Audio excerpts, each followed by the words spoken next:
One thing other in a kind of half life Guff, half movie Guff, I guess. That sounded like a wet fart. Whoever made that noise. Yeah, very. I'm just sitting here. I'm not doing anything. I went on my letterbox. I was making some lists of my favorite movies of the past 5 years. Oh yeah. Just for just to make it clear, The Three Stooges, all right, which came out in 2012, was it? Three Stooges? No. What year was that? 14, wasn't it? Was it that recent? Hang on, let me open up my lists here. Oh no, it was 2012. 2012. Was it?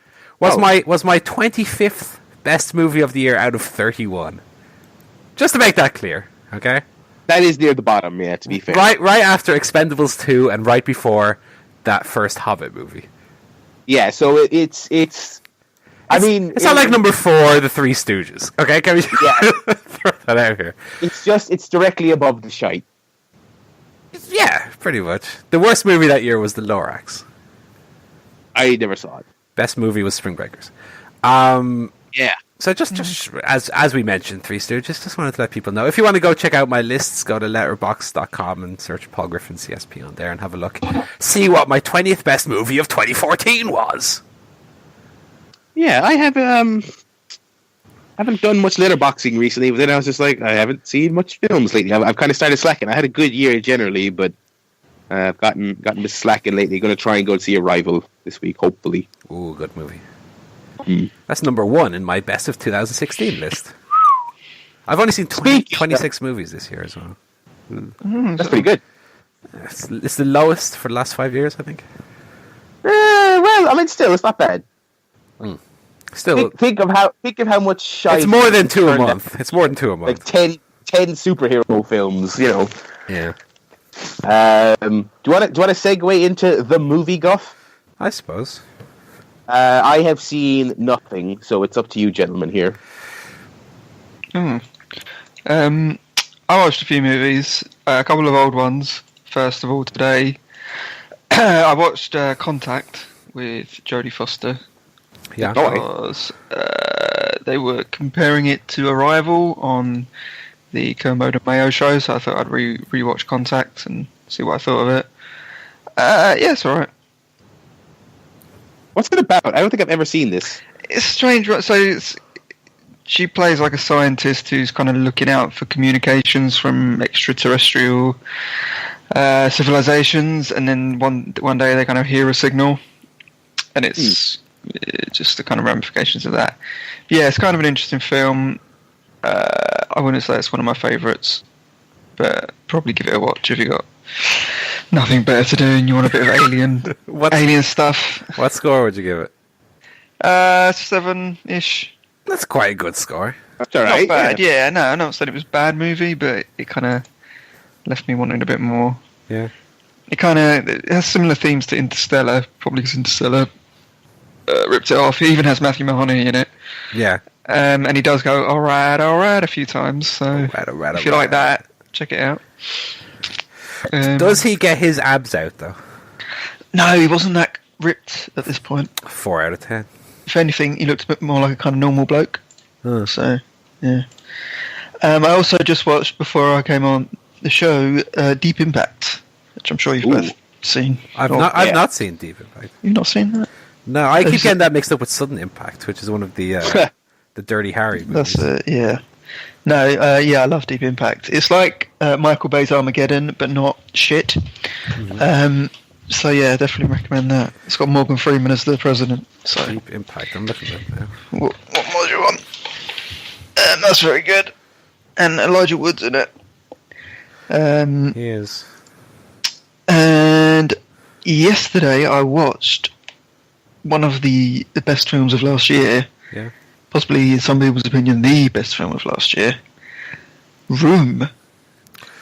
A very good film. Room. Very good movie. Excellent film. Enjoyed it a lot. I won't go into it because obviously everyone knows what it's about because they've probably seen it before me. But really enjoyed the two performances. I thought the little boy was excellent. And told a story that was quite sort of unique and quite new. It's not the sort of story you often see in cinema. Kind of perspective of someone who's only known this one world. Yeah. Yeah, fantastic film. Definitely watch it. And it's not that kind of.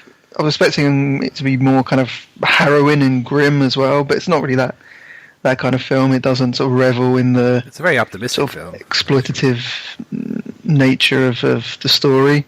Yeah. So I'd definitely give it a 9 out of 10. A big old 9. Yeah, I think all three of us now have seen Room. And enjoyed Room. Yeah, one of my favorites, if not my absolute favorite from last year. Only made number 7 on my list of last year, but it was. That's what was it bested by? Well, I had Spotlight at number 1. What? Ex Machina number 2. Star Wars number 3. Anomalisa number 4. Mad Max number 5. And then Spectre at 6. Even though I really liked Spotlight, when it won, this is a rare year where I saw most of the Oscar-nominated films, and I was like, I would put this at the bottom of this list. Wow. Well, I correctly predicted it was going to win, I guess. I think Joe said at the time, it's sometimes it's not the best film, like, in terms of the Oscars, it's like the most earnest film. Well, I certainly would agree with that, but I really enjoyed Spotlight. I mean, it's great. Don't get me wrong, it's great, but I just really loved Room. Yeah, I mean, for me, it's just the performances are just so good. I agree. I think the second half of Room isn't as good, though. I think it's very much the first half of the movie that's the stronger. Yeah. Shame that new film Tremblay is in is apparently shite. The one with the disabled kid from Naomi Watts. Yeah. Shut it. She's not the disabled kid, by the way, but hey? Oh.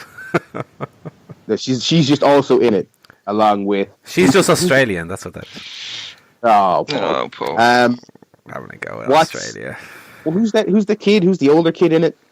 Oh God, it's the guy from Stranger Things, Jonathan. That's it. No, I don't care what his name is. I was just trying to remember what he is. Jonathan is the character in Stranger Things' name. Yeah, that's all we need. It's fine. People know what he is. Yeah, I didn't think he was especially good in Stranger Things, so he's all right. He's all right, like, but I wouldn't. If I was a casting agent, I would be rushing out to get him. That's why he was probably in this movie. Yeah, by all accounts, right. It's more what Jacob Tremblay is doing in that movie that's perplexing. Well, I mean, he's still young, you know. I'm sure he's still riding the momentum of Room. I don't think Shut In will be remembered, but I digress. Yeah, so that's movie go. Oh no, Paul. Sorry, you've seen a movie. I watched one movie. I watched the new Harry Potter one, Fantastic Beasts and Where to Find Them. I thought it was curious that they don't Harry Potter use universe. the name. What, calling it Harry Potter : Well, I guess they but it's not even billed as J.K. Rowling's Fantastic Beasts, is it? Well, she wrote it. Yeah, but it's not billed as such. No, it's not. It uses the same like music and stuff. Like it Yeah, opens so with the Warner Brothers and the da da da da da da da. We watched. I can't remember what we were going to see, but we went to see a film and that trailer played, and I goes to Kira, that looks a bit like Harry Potter. And she was like, and she just like, what gave it away? The fucking music. And I was like, in Harry Potter music. The voiceover, which is like, re-enter the world of the wizards and shit from Harry Potter. well, yeah, but usually it is heavy-handed, and they make sure you're completely aware of what it is because marketing. That Tim Burton movie that's basically a Harry Potter ripoff. What's it called? Yeah, I mean, like, you know, for wizardly kids or something. Yeah. Miss Peregrine's yeah. House of the Anyway. Weird. Periwinkle House of Spastics. Oops, I mean, give kids. Well, they said spaz on SmackDown this week, and I thought, that's not yeah, good. I couldn't believe it. Wasn't there one of the Nintendo? I think it was one of the Mario Party games. Yeah, had a mini game called like something Plastic Spastic or something, and they had to rename it in the UK. Or it was like Spaz attack or some shit like that. Yeah. And it was only, I think, it was like specifically like the UK authorities, like, what are you doing? I think the UK are a lot. I don't know, but I think the UK are a lot stricter on the use of the term spastic. Yes, I believe. Yeah, You wouldn't hear that ever. No. but so David Otunga said that. That's great. Anyway, Stranger Beasts and where are they at and that. Yeah, I certainly would consider it the weakest of all of those movies. Like, it's the worst one. It suffers both from the fact that it's not a Harry Potter movie, because I think a lot of the reasons the Harry Potter films are well liked is to do with the school, like Hogwarts itself. Kind of gives you a nostalgic feeling of like school days and I wish I could go to this wizard school, that kind of feeling. And that's why the last Harry Potter film, well, both parts of it, because it doesn't take place in Hogwarts, is not very good. And this is also, it's one of the big problems as well, is that it's just, it doesn't have that kind of link with the audience. Eddie Redmayne, I cannot get behind. I can't stand his face. I can't stand his little mannerisms. No matter how hard I do try, every time he's in a movie, I go, I'll give him a chance. The only one that I thought he was good in was The Danish Girl. I think that's the fourth or fifth movie now I've seen him in, and he's been bad in every one of them except that one. So he's bad. The supporting cast are good. Dan Fogler is very good as the little non-magic sidekick. He's very funny. And the two women, Fine Frenzy, and the other one is called... I can't remember her name. But they're quite good. I think the biggest problem with the movie as well is that, like, J.K. Rowling is very limited as a writer. She has, like, her wheelhouse is the same 3 or 4 twists repeatedly. So this film, as a result, is very predictable, and... But baddie who you thought was a baddie is actually a goodie. Someone is someone else the whole time, and... hang on, is that an anagram of the actual bad guy? What? I think one of the biggest shortcomings of the movie is that because it's magic, anyone can be anyone else, and anything that happens can be undone with magic. So by the end of the movie, you're like, what was the whole point of all that? Because there's really no consequences for anything. Because everything can be undone with magic in the end. Yeah. Literally a wizard did it. And also, the movie is like, there's like 2 main plots of the movie. One which is to do with the wizarding world of America against like the non-magic world and how they're perceived in that. And then you have this arbitrary lad who lost all his animals trying to get them back. And neither plot has really anything to do with the other one until they kind of smashed them together at the end. Which again doesn't feel warranted. It's just because we had that plot, now he has to get involved in this other plot. But there's no real reason for it. They just turn up. The whole Fantastic Beasts thing is completely only a plot in the movie because it's the name of the book. The fact that the animals are like missing never really leads to any conflict. They just find all the animals and go, was that the last one? Yeah, all done now. And then they just go over to the other plot. And the other plot, by the way, is not very good. And again, is very derivative of the older movies. So not very good. I gave it a 4 out of 10. Disappointing. Performances were okay. I found the longer I watched the movie, the less I enjoyed it. I also predicted everything that would happen at the end, and it happened exactly as I thought it was gonna. And not only the fact that it's because predictable is not always bad, but it's predictable and bad. Where I was like rolling my eyes at the various endings, and it's one of those movies that has like 10 endings, like Return of the King, where it just does not end. So very, very much a mixed bag, more bad than good. Would not recommend. Just watch Prisoner of Azkaban again. Yeah, go back and watch one of the good ones. Watch the best one again, and then pretend that was the one. The one good one. Yeah. No, I don't think there's one good one. I think the first 4 are quite good. The third one being, of course, head and shoulders above the rest because it was directed by Cuarón, and then the rest of them, like Yates, The guy who directed this, I think, also directed the last two and maybe even the previous one. So he's done like 4 in a row now. He's not great, to tell you the truth. So no, don't bother. It's not very good. Well then, I'm not really surprised, and I'm kind of glad that Kira went and see a lot with her friends, and I didn't have to go. Yeah. So I guess that's it for movie Guff, because I didn't see anything. It's been a TV Guff. So I guess we can kick off with Westworld. I started Westworld, lads. You enjoyed it? I'm not sure what kind of prompted me. I am, yeah, really digging it. So I just finished episode 3 today. Really digging it. Obviously, it has the slick production value you'd expect from like a well-hyped HBO thing. Really like the premise. I think it's really, really interesting. Great cast. Obviously, you got Anthony Hopkins, hitting things off. Yeah, really enjoy it. My only gripe really is I just finished episode 3, and it's kind of like episode 1 and 2 are like mainly establishing everything in the world and then hinting at some little problems. In episode 3, it's like, no, there actually is problems, mate. But it's still don't really know what's going on. What exactly is going awry? That's the drive of the plot here. Like that still hasn't really kicked in 3 episodes in. So I'm like, all right, let's get moving here. Let's get cracking. Like I get it. I get the premise of the show. I get that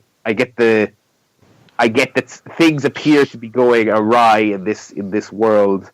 But they have not yet revealed themselves to be, Yeah, that's one of the criticisms people have of the show, is that it raises more questions than it answers, and it's still to this point, like the last episode was episode 8, and although I feel personally like it has kind of now set its stall a little bit, there's still kind of stuff which is happening which you don't fully understand what's happening or why it's happening, and a lot of people, I feel you're still in that kind of grace area where like I don't think people started kind of not necessarily falling off the wagon, but certainly not being as excited about the show. Maybe episode 5 or 6 where people started kind of getting sick of like, come on, okay, let's get on with it.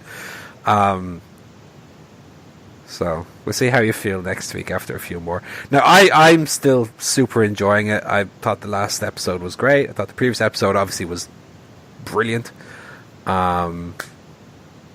Only 2 left until the finale, so you should be all caught up by the time the last episode rolls around. Yeah, absolutely. I saw some people. Now I didn't watch this show, but I saw some people like hoping that this show wouldn't be another Lost. Well, I love Lost, so for me that would be exactly. Yeah. Paul likes that kind of thing. I enjoy mystery. I don't know what's wrong with Yes, but it's not really a mystery. It's just people doing monologues in an enigmatic way. It is true. You have a good point. You have a good point there, Joe, where some of the characters do kind of have a tendency to talk around the point sometimes. Yeah, just talking like riddles. Like why? Who are they talking to? Even they're talking to themselves. Like, I love Anthony Hopkins like soliloquies in the show, but he always does. You're kind of like, just say what you mean, for God's sake. I think he might be a robot, just on a loop. He's brilliant in it though. His performances are like, every time he's in the episode, he just steals the show, basically. Yeah, here to show the world. Here. He's great. I love Anthony. He's so good. His little face. Yeah, I want to squeeze it. Squeeze him by the cheeks.